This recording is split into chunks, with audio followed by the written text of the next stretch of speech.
ನಮಸ್ಕಾರ. ನನ್ನ ಹೆಸರು doctor Vijay K R Rao. ನಾನು ವಾತ ರೋಗ ತಜ್ಞ, Divisha arthritis and medical centre, ಬೆಂಗಳೂರಿನಿಂದ ಮಾತನಾಡ್ತಾ ಇದ್ದೇನೆ.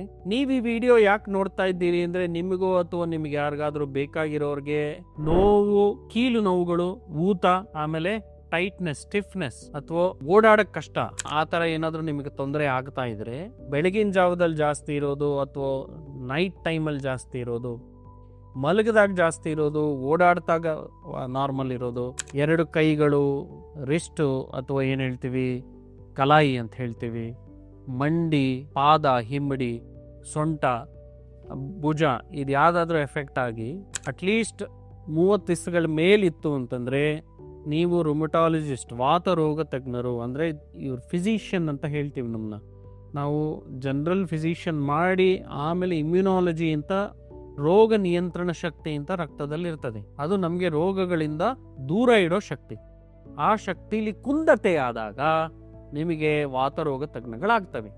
ಇದರಲ್ಲಿ ಕೀಲುಗಳಲ್ಲದಲ್ಲೇ ರಕ್ತನಾಳಗಳು, ಕಣ್ಣು, ಮೆದುಳು, ಶ್ವಾಸಕೋಶ, ಹೃದಯ, ಕಿಡ್ನಿ, ಮೂತ್ರಪಿಂಡ ಏನು ಹೇಳ್ತೀವಿ, ಇದು ಯಾವುದೇ ಅಂಗಾಂಗಗಳನ್ನು ಈ ವಾತರೋಗಗಳು ಎಫೆಕ್ಟ್ ಮಾಡ್ಬೋದು. ಹಾಗಾಗಿ ಇದನ್ನ ರುಮಟಾಲಜಿಸ್ಟ್ ಡಾಕ್ಟ್ರು ಬರೀ ಕೀಲುಗಳಲ್ಲೇ ಬೇರೆ ಅಂಗಾಂಗಗಳು ಎಫೆಕ್ಟ್ ಆಗಿದೆಯಾ ಅಂತ ಕ್ವಿಕ್ ಆಗಿ, ಅಂದ್ರೆ ಬಹಳ ಬೇಗ ಡಯಾಗ್ನೈಸ್ ಮಾಡೋ ಒಂದು ಸಾಮರ್ಥ್ಯವನ್ನು ಹೊಂದಿರ್ತಾರೆ. ಈ ಕಾಯಿಲೆಗಳ ಡಯಾಗ್ನೋಸಿಸ್ ನಿಮ್ಮ ಲಕ್ಷಣಗಳ ಮೇಲೆ ಹೋಗೋದು, ಇದನ್ನ ಪತ್ತೆ ಹಚ್ಚೋದು. ನಾ ಹೇಳ್ದಂಗೆ ಈ ಲಕ್ಷಣಗಳಿತ್ತು. ರಕ್ತ ಟೆಸ್ಟ್ ಪರೀಕ್ಷೆಯಲ್ಲಿ ESR-CRP ಅನ್ನೋದು ರಕ್ತಸ್ರಾವಣ ಏನು ನಾವು ಮೆಷರ್ ಮಾಡ್ತೀವಿ ಅದು ಜಾಸ್ತಿ ಇದ್ದು, anti-CCP, rheumatoid factor, ANA, HLA-B27 ಮೊದಲಾದ ಟೆಸ್ಟ್ಗಳಲ್ಲಿ ತೊಂದರೆ ಇದ್ದರು. ಇದನ್ನೆಲ್ಲ ಒಟ್ಟುಗೂಡಿಸಿ ರುಮಟಾಲಜಿಸ್ಟ್ ಡಾಕ್ಟ್ರು ಈ ಕಾಯಿಲೆಗಳನ್ನ ಪತ್ತೆ ಹಚ್ತಾರೆ. ಇದು 30ರಿಂದ 45 ದಿವಸಗಳ ಒಳಗೆ ರುಮಟಾಲಜಿಸ್ಟ್ ಡಾಕ್ಟರ್ ಪತ್ತೆ ಹಚ್ಚಿದ್ರೆ ಇದರದ್ದು ಕರೆಕ್ಟಾಗಿರೋ ಔಷಧಿ, ಇದನ್ನು ಡಿಸೀಸ್ ಮಾಡಿಫೈಯಿಂಗ್ ಆ್ಯಂಟಿ ರುಮ್ಯಾಟಿಕ್ ಡ್ರಗ್ ಥೆರಪಿ ಅಂತ ಹೇಳ್ತೇವೆ. ಇದನ್ನು ಶುರು ಮಾಡಿ 3 ತಿಂಗಳೊಳಗೆ ನೀವು ನಾರ್ಮಲ್ ಹೊಂದುತ್ತೀರಿ. ಸಿಂಪ್ಟಮ್ಸ್ ಅಂದರೆ ನಿಮ್ಮ ಲಕ್ಷಣಗಳೆಲ್ಲ ನಾರ್ಮಲ್ ಆಗತ್ತೆ, ಗುಣಮುಖ ಆಗತ್ತೆ. ಆಮೇಲೆ ನಿಮ್ಮ ಮನೆ ಕೆಲಸ, ಹೊರಗಡೆ ಕೆಲಸ, ಏನೇ ಶ್ರಮ ಇದ್ರೂ ಮಾಡ್ಬೋದು. ಆದರೆ ಇದು ಯಾವುದು ಮಾತ್ರೆಗಳನ್ನು ಒಂದೇ ಸಮ ಏಕ್ದಮ್ ನಿಲ್ಲಿಸ್ಲಿಕ್ಕೆ ಆಗೋದಿಲ್ಲ. ನಿಧಾನವಾಗಿ 6 ತಿಂಗಳ ನಂತರ ಕ್ರಮೇಣವಾಗಿ 3 ತಿಂಗಳು ರುಮಟಾಲಜಿಸ್ಟ್ ಡಾಕ್ಟರ್ ಡೋಸ್ ಕಡಿಮೆ ಮಾಡ್ತಾ ಬರ್ತಾರೆ. ಏಕ್ದಮ್ ಈ ಮಾತ್ರೆಗಳನ್ನ ನಿಲ್ಲಿಸಿದ್ರೆ ಕಾಯಿಲೆ ಮತ್ತೆ ಬರೋ ಚಾನ್ಸಸ್ ಇರ್ತದೆ. ಹಾಗಾಗಿ ನಿಮಗೆ ಬಹಳ ತಾಳ್ಮೆ ಇರಬೇಕು. ಈ ಮಾತ್ರೆಗಳು ಏನು ಸೈಡ್ ಎಫೆಕ್ಟ್ಸ್ ಇರೋದಿಲ್ಲ, ಇದರಲ್ಲಿ ಯಾವುದು ಸ್ಟಿರಾಯ್ಡ್ ಇರೋದಿಲ್ಲ. ಕೆಲವೊಮ್ಮೆ ಕಾಯಿಲೆ ತುಂಬ ತೀವ್ರತೆ ಇದ್ದರೆ ರುಮಟಾಲಜಿಸ್ಟ್ ಅದಕ್ಕೆ ಬಯೋಲಾಜಿಕ್ಸ್ ಅಂತ ಇಂಜೆಕ್ಷನ್ ಕೊಡ್ತಾರೆ.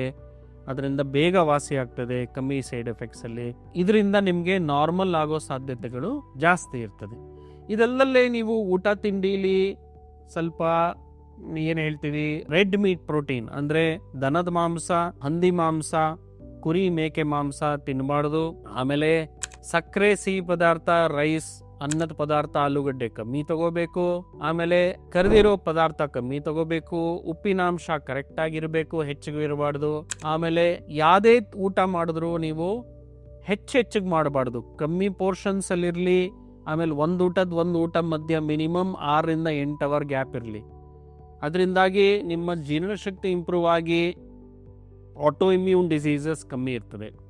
ಇದು ಸ್ಟ್ರೆಸ್ ಅನ್ನೋದು, ಅಂದರೆ ಜೀವನದಲ್ಲಿ ಯೋಚನೆ ಮತ್ತು ಮನೋ ಸ್ಟ್ರೆಸ್ ಅದನ್ನು ಕಮ್ಮಿ ಮಾಡಿಕೊಂಡ್ರೆ, ರೆಗ್ಯುಲರ್ ಎಕ್ಸಸೈಸಸ್, ವ್ಯಾಯಾಮಗಳು ಮಾಡಿ, ವಾಕಿಂಗ್ ಅರ್ಧ ಗಂಟೆ ಮಾಡಿದ್ರೆ, ಕಂಟಿನ್ಯೂ ಕೂರದೆ ಹೋದರೆ ಈ ಕಾಯಿಲೆಗಳು ಬೇಗ ಗುಣಮುಖ ಹೊಂದುತ್ತೆ.